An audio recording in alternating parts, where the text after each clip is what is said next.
Hey everyone, welcome to the Literary Lounge. I'm Paige, And I'm Emily. and today we are going to be talking about The Queen of Nothing by Holly Black. This is the third book in the Folk of the Air series.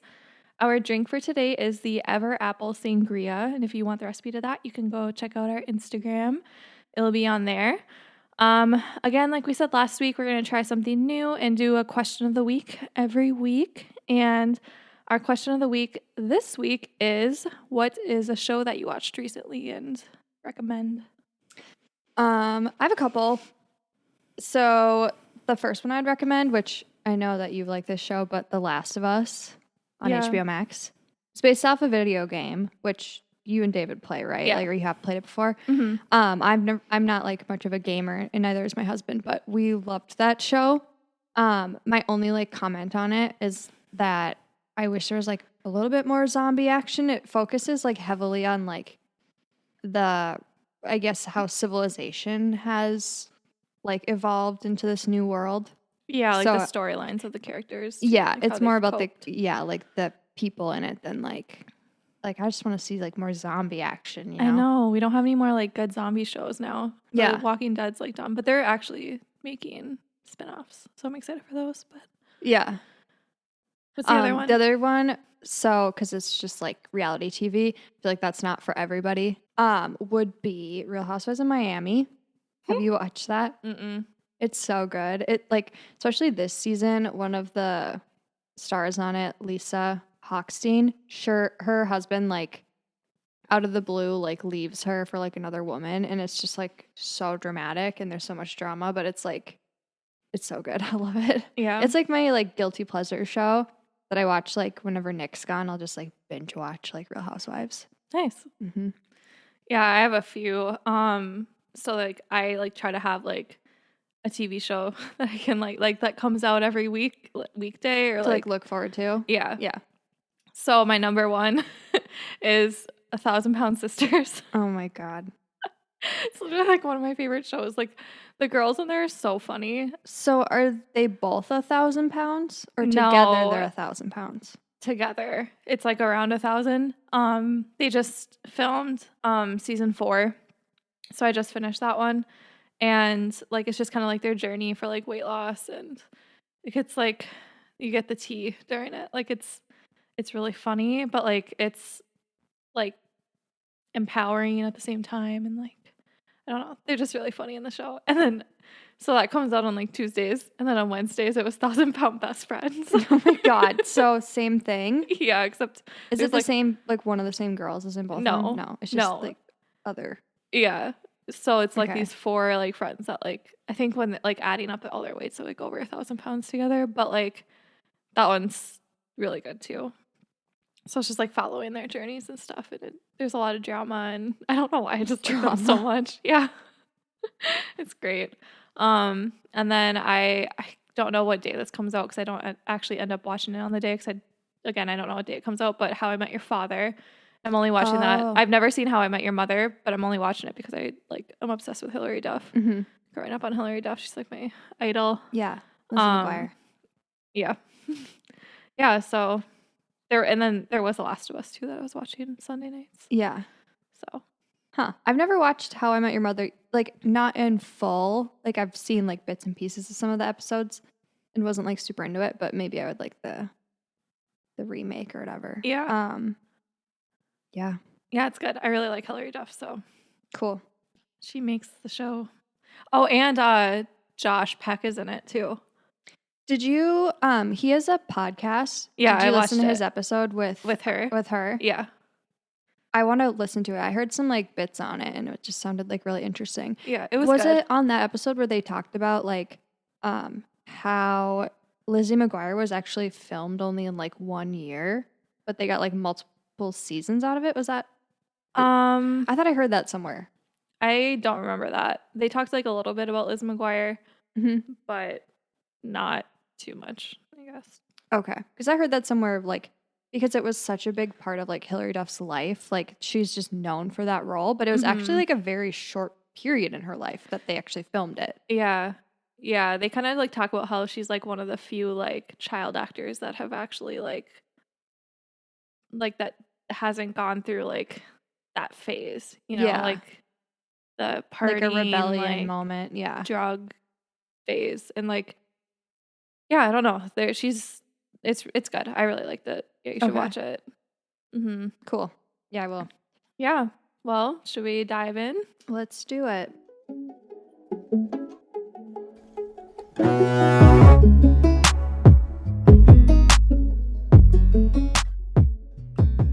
So, full spoilers ahead. If you have not read The Queen of Nothing, this is your chance to hop off. So, this is third book, as Paige said, in the Folk of the Air series. So the very beginning of the book, it gives like readers another glimpse of Cardan's childhood. And so there's a prophecy that they hear when he's like first born, how he's going to be the destruction of the crown. Hmm. So we're kind of like wondering what that's going to mean. And then we also learned that like because of his like behavior as a child, like that's how Asha got put into the Tower of Forgetting.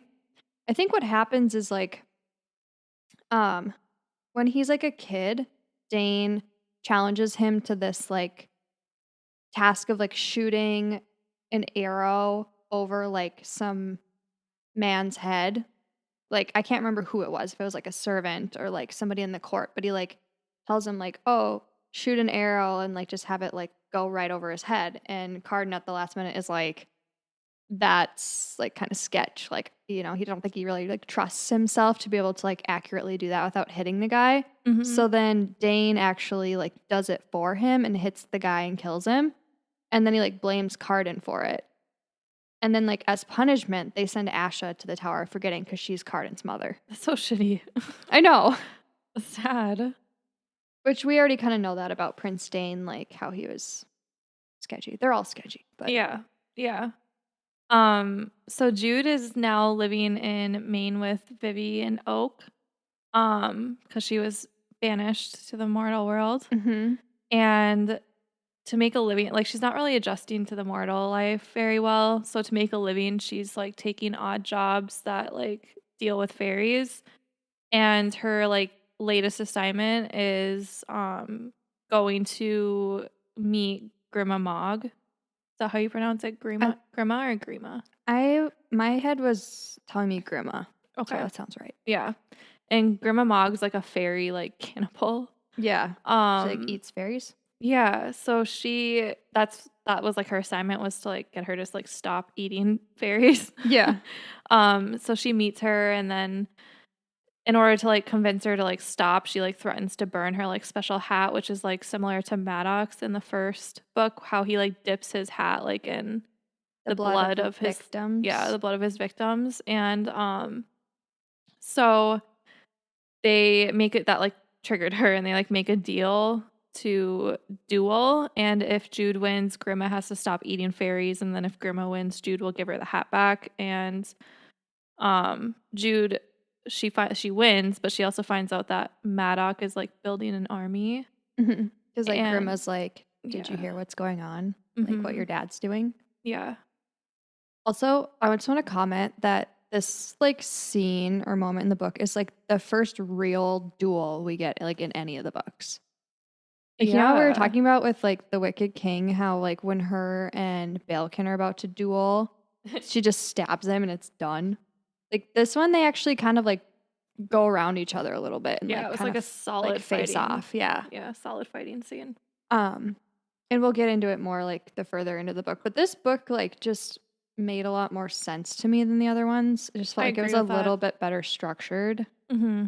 I Um, agree. yeah. So this is kind of like one of the first moments where I was like, that's not how the other ones were. Like it's just been improved, Yeah, basically.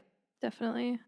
So when Grima asks Jude like what she did to get exiled, Jude says, "I gave up the bird in my hands for two in a bush." What do you think she means by that? Um, it's a good question.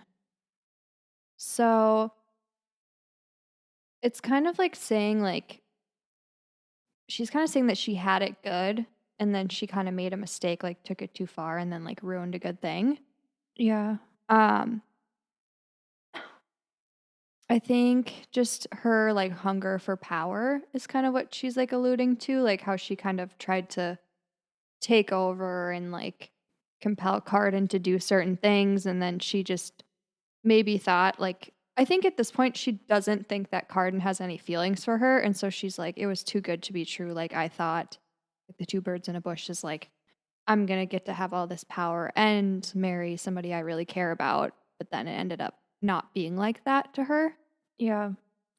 So I like looked because like I was curious about that and I like Googled it. And so like the phrase, so this is kind of like a spin on the phrase, but the phrase was something along the lines of like, don't give up the bird in your hand for two in a bush. And it was like, the meaning was like, don't give up something that's like already good for something that could, that might be good. Like Or the like grass is not that could be always, better. yeah, Yeah. like the grass isn't always greener on the other side. Yeah, don't give up something that you have that's like good for something that could be better. Cause like this kind of like bitter in the ass. Like Mm-hmm. she gave up like her like control over Cardan for like a marriage and like the Yeah. queen being the queen, but like a bitter in the ass. Mm-hmm. So Makes sense. yeah. Cool. Well, after like her run in with Grimamog, so she goes home and she finds Heather on their doorstep. So Heather and Vivi are like separated now just because of like all the stuff that happened with like Vivian not being transparent with her on like the fairy world. Mhm. But Heather's like debating like trying again or like just hearing Vivi out a little bit more. So she like goes inside with Jude. And when Jude goes inside, she sees that Taryn is in their house. Good old Taryn. Yeah. And so long story short, like Taryn needs a favor from Jude and she explains how like she killed Locke because apparently like he was just not really like being loving towards her anymore and he said something like your story is over or your story's boring me like cuz he's really big into like creating a narrative. Mhm. That's just like his mischief that he has as a fairy. um so she like basically kills him cuz she's like you don't love me anymore like and she has to cover it up like she doesn't want to get like crucified for it barely and she can be compelled, but Jude cannot, right? Because that's what we've known from the last couple books from the gift she got from Prince Dane. So she wants to switch places with Jude. Jude will go back to the fairy world, pretend to be Taryn, like in front of the court, and basically lie and avoid compulsion that like she didn't and say she didn't do anything Mhm. to try to cover it up. Yeah. Yeah, so the next day, as Jude's like about to leave to go back to the fairy world to cover for Taryn, Taryn tells her that she's pregnant. Had to throw that in there. Um, so Jude attends the court as Taryn. Acacia and Lady Asha are like skeptic, skeptical. I said that right the first time, didn't I? You did. It sounded weird. um, and Carden like glamours her to get like the truth out of her, but obviously Jude can't be like glamored, but she has to like pretend Yeah. she is. And Carden like wishes to speak with her in private, and he knew it was like Jude the whole time. Like he's good at like telling them apart now. Yeah. And he asks her if she got his letters, which is like kind of like a plot hole now. Um that like leads to like the last book cuz like he like banished her, but he's like been writing these letters. So we don't really know yet what like the letters said. But Yeah. like it's kind of like hinting that like there was just like a big miscommunication between them with that. Right. Like he had a plan all along why he Yeah. sent her there. Um But then she kind of like gets kidnapped essentially against her will. Like Maddox has people like kind of sneaking around the castle that grab her and like knock her out with like I don't know, some like kind of like a chloroform, like a but a fairy version of it with like a on a washcloth sort of Mhm. thing. And so they like grab her and sneak her out of the palace. Like I think as she's leaving Carden's room. Yeah. Yeah. Yeah, so Maddox obviously thinks that Jude is Taryn, and that's like why he took her. Hmm. So Jude like spends the next several days in Maddox's war camp, and they are like heading towards the Court of like Teeth, right? Is that what they're Yeah, they're called? actually like working alongside them. I think at this point, Yeah. like they're all staying in this war camp like Yep. together. Yeah, so they're like north in the Court of Teeth, and Jude plans to escape during this. She's like there for a while. What's her name? Oriana? Mm-hmm. Yeah, she finds out eventually that Jude is that Jude is Taryn. But she like agrees to not tell Maddox. And Jude goes to like find Maddox in like his like war tent, and she like sees like his map and everything, and Maddox grants her like her own tent. Mm-hmm. And so she like plans her escape, and she finds the ghost in like this like cave, and he's like being like tortured and like Held captive. imprisoned. Yeah. Yeah. And she like learns the truth about his betrayal, and Mm-hmm. that he was uh Compelled. compelled to kidnap her. And we learn that a fairy can be compelled by knowing their name, Mm-hmm. like Like their their full true name. name. Yeah. So Yeah. What are your thoughts on that? Because we learn in like the first book kind of all the different ways that like humans and fairies can like manipulate one another. So, like, what are your thoughts now on learning that like fairies have like true names that can be used against them? I think it gives humans more power if they can find that name out. Because like humans Mm-hmm. don't have a lot of power in fairies. So I mean, it gives anyone power, even fairies, to Fairies like, or fairies or yeah. yeah. But I think it just gives humans like another advantage. Yeah.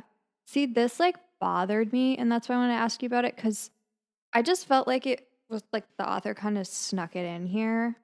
Yeah, it was like a solution to something. Like it was Yeah, kind of like a last minute, like, like did she all along plan for the ghost to like have been manipulated to do this, or like as she was writing the third book where she was like, oh, I actually want him to be a good guy now, like how could he have done that I think I would against his have, will? Like couldn't he have done like a deal or something? Like yeah. I just feel like it was a little um I don't know what word I'm trying to say, but it's like it just felt out of the blue. You almost maybe would have rather had him like be played out to still be the bad guy. I feel Yeah, like that. I would have liked that better. it just doesn't really It's like feel a like it cop out. fits well. Yeah. Yeah. I wanted to say lazy writing, but I feel like that's kind of mean. I've just said We've it though. been like bashing her writing style like in all these podcasts. I don't think she's a bad writer. I just think like Well, the lack of world building and stuff is yeah. like what we've been bashing. Yeah, it's not like bad writing though. It's just a writing style. It's like a writing style that I don't prefer. Doesn't make Yeah, it that's why. like Yeah, yeah, but you we've know what I still mean? have like been bashing the writing style, which is Yeah. like we prefer like more world building. But Yeah. so upon returning from the cave with Mhm. Ghost, Oriana is awake in the tent. She knows it's Jude. We already kind of talked about that. Mhm. Um, and she promises not to. She promises to keep her secret if Jude promises to not plot against Maddox. And Jude goes to sleep in her tent, and she kind of wakes up to like someone in there, and she's rescued by Cardan the Roach and like her siblings. So as they like sneak out of the camp, they like go and what's that guy's name? The forager. Grimson? Yeah, Grimson. They like go in his like shop thing in the war camp to try to get the key to release Ghost. And they like sound the alarm in there. So like everyone leaves, and then Jude like sneaks off to go rescue Ghost. Well, Ghost isn't in the cave anymore, and Maddox is. And Maddox has like discovered that Taryn is actually Jude. So they like start fighting. And she kind of takes off into a run, doesn't she? Like Yeah. she's just like trying to get away from him, Mm-hmm. and he like chases after her. Yeah, and he like spears her in the stomach. And her sisters and Grandma Mog like come, and they like start firing arrows at him, and he kind of like backs off. And this is kind of where we see like the sisters like finally like take a side. And Yeah, this is like the first point in the book where we're like, hell yeah, like the sisters are like teaming up, you know? Because I mean, Vivi's always been like one of our favorite characters, but like Taryn's just she's like she's so questionable. back and forth. Like, but I felt like this was a pretty solid moment in the book where we're like, they actually are like getting along and like helping Yeah. each other. It's like Taryn's like redemption moment. Yeah. So Jude like stuffs like the earth, like dirt and like grass and everything, like in Mm-hmm. her wounds, and Taryn stitches her up. And this is where we kind of see that like Jude is starting to get like powers as like being the queen. Mm-hmm. And the earth like healed her. Like the flowers bloom where her blood fell and like she healed, which was pretty cool because mortals aren't like they've never been like queen or king, so like we didn't know like what would happen with like the powers because the queen and the king always get powers. Yeah. So yeah. Yeah, I feel like even though she's a human and she doesn't have any powers, this is almost like the fairy world like accepting her as queen because Hmm. like fairies and like especially like Cardan being king, like him and like the natural elements are very like in touch with one another, and there's just all these like prophecies like surrounding well a him like destroying the crown, but then also like going back to the second book where we hear that like Jude's mom was going to give birth to like a weapon who we like assume is going to be Jude. And Hmm. so it's kind of just like fulfilling like everything that we thought was maybe coming. Yeah. It's like kind of all tying together now, Yeah. if you will. Hmm. Yeah. So when she's still injured, she runs back to the palace to warn Cardan because she thinks that Maddox has sent the ghost like after him to assassinate him, basically. Because, like you said, she found Maddox in the cave, and she doesn't know where the ghost is, but she knows that Maddox obviously knows his true name and is gonna like use it against somebody, and she just wants to protect Cardan because like he went back earlier with the roach, and then like she was still with her sisters or whatever when she got injured. So she actually like gets back into the palace, and when she's in there, she realizes that she's actually been set up, and she looks like the assassin because she like goes in and she has like a hood on, like being kind of like sketchy and sneaky. Yeah, wasn't she like in the rafters or Yeah, something? she And was like then hiding in the ceiling, like the bomb was there too and like noticed her. yeah. Yeah. Yeah, and she like wrote a letter, I think, to Cardan that was like warning him, like you're gonna like be assassinated or like watch out or something. And then Yeah. the whole thing kind of like flipped on her where she looked like the bad guy. Hmm. Um, so yeah, the bomb was like gonna like shoot her down or whatever, but luckily like Cardan was aware of like everything that was happening. Um, and he basically like clears the air, says like she's not in exile anymore, like admits that she's actually the queen, Yeah. and for the first time tells everybody that they got married. Hmm. So luckily like nothing happens in this scene, like nobody gets assassinated, and it seems like all has been righted for her in that sense. Yeah. So the undersea comes and is like angry because someone attacked Orla. They tell her that they will take on Maddox to find the solution. So we find out that the ghost is the one that attacked Orla and that Maddox actually sent him to attack her. And I think it was like to kind of make like a divide. Yeah, like cuz how he did it is I think he shot some kind of spear or something at her that's sitting like really close to her heart. And so like they've tried everything to like save her from it, but they don't want to like make it worse. And so Maddox is really like the only person that knows how to like fix it. It's Yeah, probably one of like Grimson's weapons that um I'm just not remembering maybe if it was or not, probably. it probably is. Yeah. And so like Maddox wants like the undersea to come to him like for help, kind of building an alliance that way. Yeah. But like Jude and Carden are trying to be like, well, he attacked you. We'll help you try to find a solution, and we'll make Maddox like tell us how to fix Hmm. it. And so yeah, he's definitely trying to like manipulate everybody. Yeah, like always. Yeah. Yep. So a little bit later, Taryn summons Jude to Hollow Hall, and that's where they discover that where the ghost is being kept, and we find out that his name is Larkin Garrett. Mhm. Um, yeah, I was a little sketched out with Taryn at this point because I thought that she was like setting them up in another trap because I can just Yeah. never trust anything that she does. Yeah. So Yep. So they've got him now kind of safe and sound is how you could put it. Where Maddox can't compel him anymore because they're hiding him away. Yeah. Yeah, so then after this, like, Jude and Carden have, like, kind of I don't even want to use the word spicy. It's not spicy. It's not, like, a spicy sex scene, but I think they have sex. One thing that I thought was, like, kind of cringy in this moment is when they're, like, things are getting kind of, like, hot and heavy. He, like, runs his tail, like, up the back of Oh my her gosh, calf. I know. And I was just like, Ew. "Ugh, like, that's not cute." No. Yuck. Ugh. Yeah. Yeah, that bothered me too. It's like we never get any explicitness in these books, but then when we get anything like that, it's just like no, no, no, no, no. Yeah, exactly. So Jude and Carden, like over this time, they're like kind of winning over the lower courts, which is really good. To have like as many like courts on their side as they can, because obviously Maddox is coming for them. Yeah, he wants to turn everybody. Yeah. So Maddox, Oriana, and Grimson, and like all their allies, they arrive at the palace. Jude and Carden like tell him to put down his sword, but Maddox actually slams it into the stone floor, which in turn like cracks the throne and kind of like splits it in half. Yeah. Then he demands them to like surrender and Orla to be spared.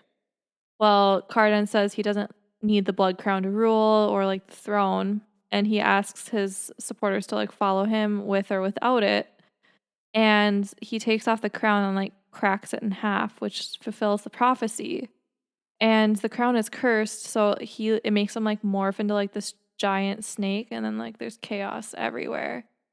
Yeah, I was like, what is happening? Like, it's just another one of those like really abrupt like scenes in these books where you're like, that just like came out of nowhere. Yeah. Um, Do you remember what the prophecy was? It was like he will break the he will be the throne. destruction of the crown. Yeah. So he was like fulfilling the prophecy basically by like cracking it in half. Yeah, like he literally destructed the crown. Yeah. Like, So I'm just like, why did he do that? Like, he's aware of like this prophecy against him. mhm. So I don't know. But the prophecy needed to be fulfilled for things to move forward, though. That's true. Just get it Yeah. out of the way. Mm-hmm. But yeah, so he turns into like this giant snake. Chaos ensues. Like everybody is running and screaming out of the way. And like Jude's freaked out and upset because like her husband is literally a big snake now. Mm-hmm. But she like kind of steps in and takes on like role as queen and is like telling people, you go do this, you do that, like trying to like keep everything under control. And so she like just tries her best to like keep everybody sane. And she ends up like making a deal with the enemy, like Maddox and the Court of Teeth, basically. And they tell her that she can have the throne, like if Maddox is like her hand, like hand to the queen or whatever. And then for some reason, the Court of Teeth like wants her to reign in Carden with like this magic bridle that basically like gives you control over whoever's wearing it. And it's kind of weird because like the king and queen, or they're not the king and queen, they're like the parents of the queen of the Court of Teeth. Like Surin, the young, she should be a princess, but she's really the queen. It's kind of weird. Didn't Jude declare her queen? I thought. No, she was like already queen, Okay. but I think Jude like let her remain as so. That's so weird. But yeah. she's like really young. She's like Oak's age, but she's in charge. But then her parents have like this bridle that was like literally running through her face. This big like piece of metal that like Mhm. they had like control over her, I'm assuming, but they take it out of her. And then they want like Jude to put it on Carden. So he's just like basically this like I don't know. He can be tamed. Snake. Yeah, tamed snake. Yeah. I was gonna say like docile. But yeah. Yeah. She's not really like sure if this is gonna work or not.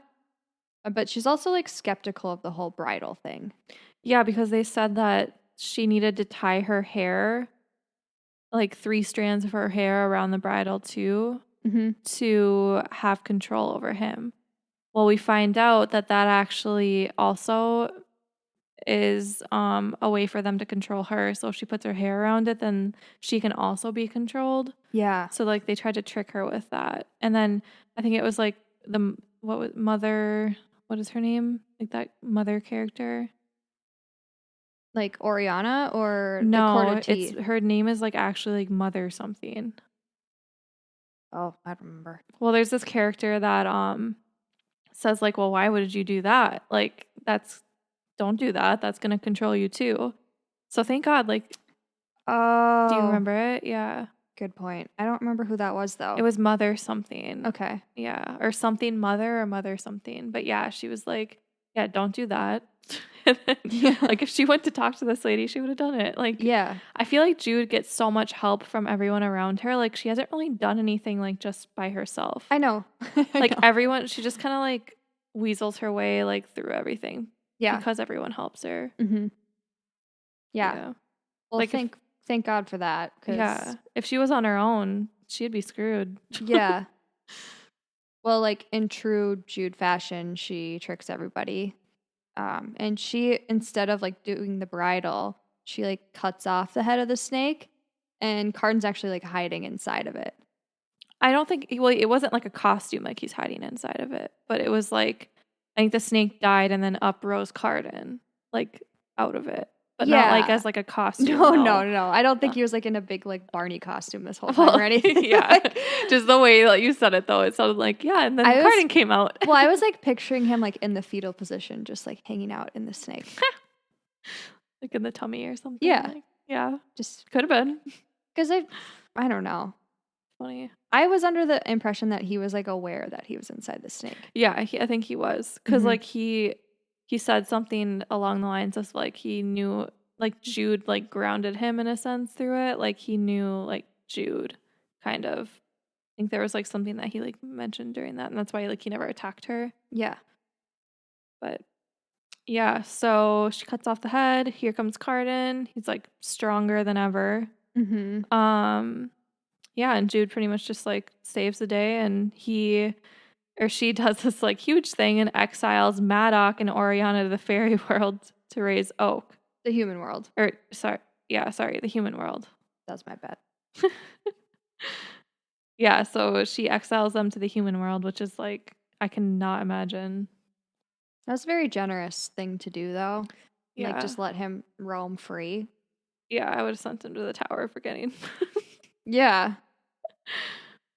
I don't think he should be raising Oak, do you? No. Yeah. He's Especially if like Oak is gonna have like a reign at some point, like whether he's gonna be king or he's gonna play like a major role like in their kingdom.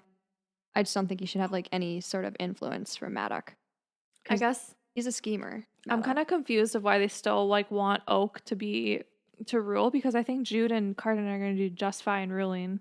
Yeah, was it even clear like if they would ever end up like giving it up now? I feel like they mentioned like something along the lines of like it. I Yeah. think they were just gonna stick to their original plan or Yeah. But they should just like rule. Oak doesn't even want to. yeah. Yeah. I don't know. Yeah. So that's pretty much like the end of the book. Um just with the whole thing with like the snake, like him turning into a snake and then she cuts the head off, like maybe I'm missing something, but how did they like know to do that? Like how did Cardin know that like he would be okay after breaking the crown? And how did Jude know that like if she cut off the head like he would be okay?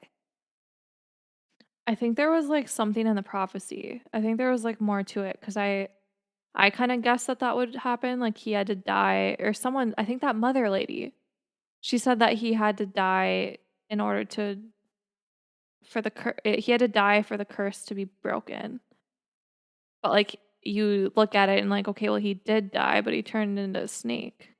But then like yeah, I don't know. But like okay, yeah, I think it was like along those lines. He had to die for the curse to be broken. So like if he died, the curse would be broken. But if you look at it like plainly, like the prophecy, how like he would be the destruction of the crown. He literally like broke the crown, and then that's prophecy was fulfilled. So if he's killed to break the curse, then the curse would be broken, and then you would assume that because he's not cursed anymore, Cardin would return back to his old self. But yeah, I don't know. It's weird. Mm. Yeah, I'm just bamboozled by this book. kind of seems like another cop out in a sense. Like Yeah.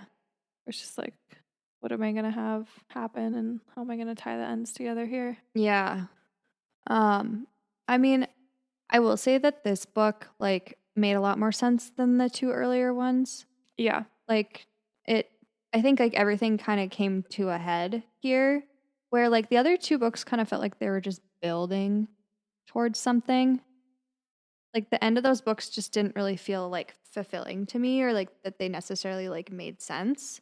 Yeah. Whereas like now it kind of we've had enough time with like these characters and stuff where I'm like, okay, I kind of see like where that was all headed. Mm-hmm. Um yeah, I agree with that. I don't know. These books are hard to talk about because it's like you and I were kind of talking about this a little bit like before filming like some of these episodes, but it's like there's so many things that just like happen. Like it's like bam bam bam like all these big major events and then you're not really given like a chance to like dwell Analyze on it. it. Yeah. Yeah. It's just like this happens and this happens and Yeah, there's yeah. a lot that happens.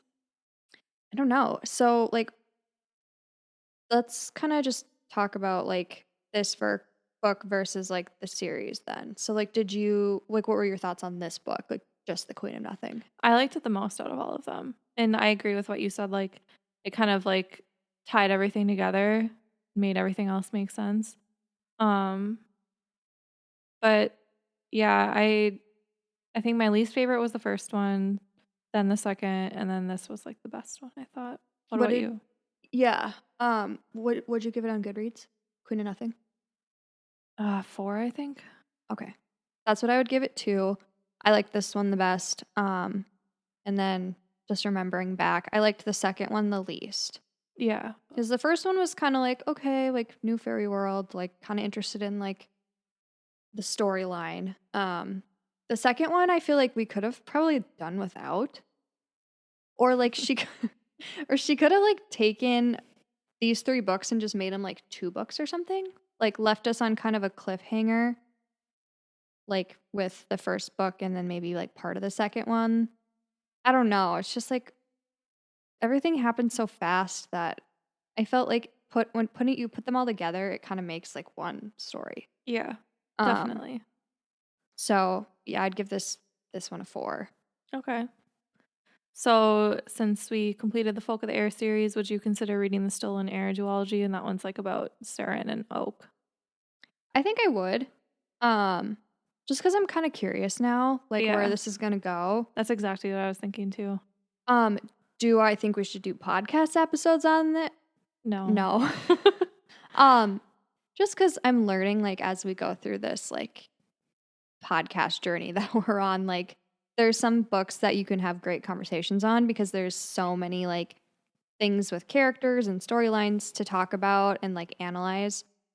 But these books you just like it's really hard to do Yeah. because there's nothing really like underlying in the storyline. It's just like this happened, okay, we move on.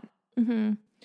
Yeah, I think if we do end up reading it, we'll probably just do like an Instagram post or something, and Yeah. like a short summary of what we thought about it. Like Yeah. we won't be doing them on the podcast, but Yeah, or like sometimes we talk about like what we've read recently or whatever. We could yeah, just kind of like like a be like, little "Oh, yeah, liked blurb. it, but not spoil it." Yeah. Kind of thing. Mm-hmm. Yeah. Cool. Yeah. Sorry, guys. There probably wasn't too much to unpack with this, Yeah. but we felt we had to tie up the series. Yeah, I think we kind of came to the conclusion and you never know when you like pick books that you're going to read. Like we picked these cuz they're so popular. We both like fantasy romance, so we were like, "Oh, we should do these." And then kind of realized that they maybe weren't easy to talk about, you know? Yeah. They're just Yeah. very surface level stories, which I think Mhm. is okay because maybe that's just like what she was going for. It's just like a nice little story. Yeah, definitely. I hope you're able to kind of maybe spark some new thoughts about it for you Mhm. and maybe give you some new perspectives Yeah. based on like what we thought. I mean, I regret nothing. Like No. I'm still glad we read them. They weren't bad books. It's just there was definitely like things that peeved me. And I think you felt the same way about like the world building and stuff. Yeah. Which is crazy though. I know I mentioned this in the Wicked King episode, but like a lot of people like on social media rave about these and they like love the world building. Which is just it's so funny and like interesting just how everyone has different opinions about like the same book and like they'll just see different, they'll all have different perspectives on it. So it's just like Yeah. interesting. When you read a lot, you kind of realize what you like and dislike about writing styles. And Yeah. So This- like, oh, sorry. I was just going to say, we just didn't vibe with this one. Yeah. So like overall, like, would you recommend this series? To certain people, it would. I wouldn't shout these books from the rooftops like I would, like, here we go again, talking about ACOTAR, but like, I like, Literally get to mention in every single episode. yeah, like, take a shot every time we mention ACOTAR. Yeah, so I wouldn't like recommend these to just anybody. I think, if anything, like, I was thinking if these type of books, like, you know how books can kind of live on for years? Mm-hmm. Like, I had like a daughter that's in her teenage years, and I didn't feel like these books would be like outdated. I would maybe like recommend, like, save them for a future daughter, or like, or if somebody else like had kids that I knew that would like kind of teenage years, I think they would appreciate these books because they don't really need the spice. Yeah. They probably aren't like analyzing world building maybe as you and I are. Like, when you're younger, maybe you have like a little bit more of an imagination and you can kind of just like roll with stuff. Mm-hmm. I would recommend these books to teenagers, I guess is like my long-winded way of saying that. Yeah. They're Yeah. young adult. I think I like that you brought that up because like I was like obsessed with Twilight when they came out as like a teenager, and I still have those. Like, I'm definitely gonna have like my kids read it if they're like showing interest in like fantasy. And yeah, I would probably save these ones to have them read. Yeah. Yeah. I definitely think that age group is what these books are maybe catered towards, in my Mhm. opinion. I So, agree with that. Yeah. So have you read anything else recently? not really. I am working my way through Kingdom of Ash. I talked about this one a couple weeks ago, I think. It's the last book in the Throne of Glass series. It's 1,000 pages. I'm almost done with it. I'm like 75% of the way through. It's been wonderful. It hasn't felt like a 1,000 page book just because I'm so into it. I So, love those. I will report back next week on it. I should be done by then. So, Mhm. what about you? No, I am working my way through the Crescent City series, Mhm. but yeah, haven't made too much progress with those yet. Yeah, Busy lives. we should do episodes on those in the future. And Especially with the Avatar. yeah. Especially with the third Crescent City book was just announced like a couple weeks ago that it's going to be published on January 30th of 2024. Like, literally hit pre-order the minute that got announced. So, we're going to definitely have, like, we're both going to be dying to read it. So, Yeah. we'll have to talk about it for sure. Yeah. I'm waiting for that next ACOTAR book to be like, ACOTAR book? yeah. I mean, I know she's doing more, but is she working on one right now? She just signed for I think like 2 more. So I'm just hoping that like we get an announcement. Oh, Yeah. I didn't finish what I was saying. But yeah, like I just hope like she makes an announcement soon that there'll be like the next one coming out soon. Yeah. I just wonder if she's going to finish Crescent City first, because I think there's supposed to be 4 books in that series. Oh, you think she's gonna finish the whole series before she jumps back to ACOTAR? Well, that's kind of what she's been doing, because Oh. so, okay, let me backtrack. She, like, released A Court of Silver Flames at the beginning of 2021. Okay. And then no. What year is it? 2023. Okay. Silver Flames was 2021. Crescent City, Sky and Breath was beginning of 2022. And then she said right away, she's like, I'm going to write the next Crescent City book. So now that's 2024. Yeah. I think she's going to finish. I was under the impression she was going to finish Crescent City series before getting back into ACOTAR, but I could be wrong. Also, she's still working on the TV show, allegedly. Hopefully. I heard like a Dumois spoiler, which, like, I don't know if this is true or not, but I heard that like the creation of this TV series has been so slow because she's been so picky. I'm glad. Yeah. Is that a bad thing? No. But I've heard that. I've too. heard that that's why it's taking so long, and they haven't Yeah. even cast it yet because they're still like writing the script, because she's very, very particular about like how everything's going to go. I'm glad, because I feel like that doesn't usually happen. Yeah. Like they're just like so excited to get a TV show on their book, and Right. then they're just like throwing the yeah, they're just like up for whatever. yeah. And then I'm excited too that Jennifer Armentrout announced that Amazon picked up her Blood and Ash series. Oh, yeah, you were telling me that. Yeah. Mm-hmm. I'm so excited. I still All have to these read like those. good fantasy books are going to have shows. Yeah. Hopefully they They follow through, but yeah. So much to be excited about as a reader these days. Mm-hmm. Yeah. Cool. Well, that's a wrap. Next week, we have our husbands coming on the podcast. Yeah, you'll get to meet Nick and David. Our first set of guests, we forced them against their will to read a romance book with us. So they're not readers. No. At all. So not only do they not read, we are making them read a book that they aren't particularly like excited about. Yeah. So we'll see. I guess I haven't gotten like final thoughts on this book for them. But I think it's going to be interesting to hear like what they have to say about the romance. If they'll agree with us or disagree with like how we feel about it, you know? Yeah. And the book is The Love Hypothesis. Yep. I don't know. I didn't say that. Love Hypothesis by Allie Hazelwood. A lot of people really like this book, so I'm excited to like hear your thoughts on it. Yeah, I've only like seen like thoughts on like TikTok and YouTube about or from like women, so it's gonna be fun and interesting to get like our husbands' perspectives on it. We'll have to get them like a little liquored up before the episode. Yeah, loosen them up and see what they have to say. So yeah.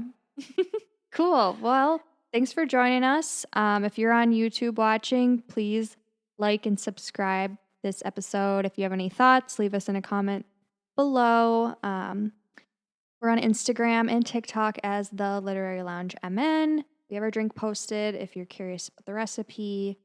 And we'll see you next Wednesday. All right, bye. See ya.